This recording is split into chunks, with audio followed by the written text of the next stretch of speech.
Hello বন্ধুরা, picnic season on হয়ে গেছে আর আমরাও রেডি পিকনিক যাওয়ার জন্য। গত রবিবার বেরিয়েছিলাম আমরা সকাল 6টা বাজে। ভালো করে আলোও ফুটেছিল না। যখন একটু আলো ফুটলো তাই একটু নিচে এসে একটু ঘোরাঘুরি করে তোমাদেরকে একটু বাইরের সিনারিও দেখাচ্ছিলাম, কারণ মনে অনেক ফুর্তি ছিল। আর চট জলদি করে ঘরের টুকটাক কাজ সেরে রেডি হয়ে গেছিলাম এবার বেরোনোর সময়।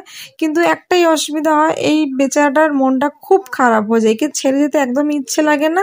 আর ও বুঝতে পারে, মানে একা থাকতে চায় না, কিন্তু কিছু সময়ের জন্য আর কি ওকে একা রেখেই আমরা গেছিলাম খাইয়ে দাইয়ে। আর মুখের এত বড় হাসি দেখে তো তোমরা বুঝতেই পারছো, আনন্দ তো পুরো মানে 100% লেভেলের। তো এদিকে আমাদের ফটফটিয়াতে আমরা বেরিয়ে গেছিলাম। ঘরের বয়স্ক মানুষদের, গুরুজনদেরকে আমরা অটোতে মানে ওদেরকে বসিয়ে দিয়েছিলাম। বাদ বাকি পিকনিকের জন্য যে সমস্ত জিনিসপত্র লোড করে নেওয়া হয়েছিল, বাকি ছিল টেন্ট হাউসের জিনিস। আর এই পাড়াতে বেরোতে বেরোতে এত সকাল সকালই ট্রাফিক জ্যাম কিরকম দেখছো তো। তো বাকি থাকা কিছুটা জিনিস, টেন্ট হাউসের জিনিস, সেটাও লোড করে নেওয়া হলো আর আমরা এগিয়ে চললাম। যতই সামনে এগোলাম তত বুঝলাম জীবনের আসল সৌন্দর্য তো লুকিয়ে আছে শহরের বাইরে। এই বিস্তৃত আকাশ, নরম বাতাসে আর নির্জন পথের সেই অদ্ভুত শান্তিতে। পিকনিক স্পটে যাওয়ার পথে কত সুন্দর দৃশ্য, তাই না?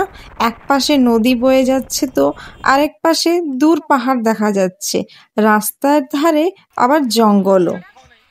আমাদের পৌঁছতে একটু লেট হয়ে গেছিলো, কারণ আমরা বাইকে যাচ্ছিলাম তাই। আর গাড়িতে তেল ভরে তারপরে আমরা গেলাম, একটু লেট হয়ে গেল। ওখানে গিয়ে তো দেখি তোড়জোড় আরম্ভ হয়ে গেছে, একদিকে রান্না চাপানো হয়ে গেছে, বন্ধুরা হাসি ঠাট্টা মজাকে লেগে গেছে, অন্যদিকে সবজি কাটাকাটি হচ্ছে, গল্প গুজব হচ্ছে, বাচ্চারা ওইদিকে খেলাধুলো করছে, আর এদিকে সকালের জল খাওয়ারের প্রস্তুতি হচ্ছে। বৌদিরা সবাই মিশে মুড়ি মাখছিল, ঝাল ঝাল মুড়ি, একদম বাঙালি স্টাইলে।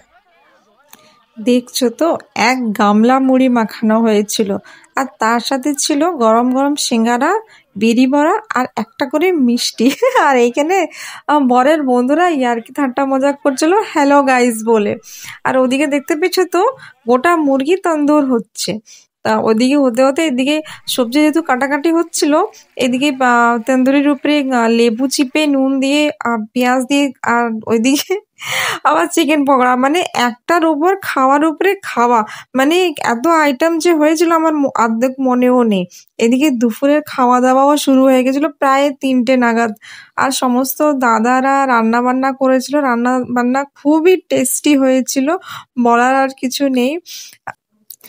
সবার সাথে যে এই আনন্দ ঠাট্টা মজা করে সময় কাটানো হলো, মানে এই আনন্দের না ভাগ হয় না।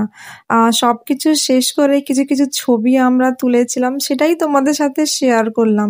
ভিডিওটা পুরো দেখো। আর তোমরা এই সিজনে কোথায় কোথায় যাচ্ছ অবশ্যই শেয়ার। সময়টা কিভাবে সুন্দরভাবে কেটে গেল জানাই গেল না। এদিকে দেখতে দেখতে বিকেল গড়িয়ে এলো। বিকেলটা যখন ধীরে ধীরে চুপ হয়ে এলো, সূর্যের আলো কমতে গেল, চারিদিকে একটা নরম শান্ত নীরবতা ছেয়ে গেল। পাখিরা যখন তাদের বাসায় ফিরছে, আমরাও ক্যামেরায় হাসিতে আর স্মৃতিতে আজকের দিনটাকে বন্দি করে নিলাম। কারণ স্মৃতি কখনো পুরনো হয় না, শুধু সময়ের সাথে সাথে আরো মূল্যবান হয়ে ওঠে। একটা সাধারণ রবিবার, একটা সাধারণ পিকনিক, কিন্তু মনে রয়ে যাবে একটা অসাধারণ দিন হিসাবে।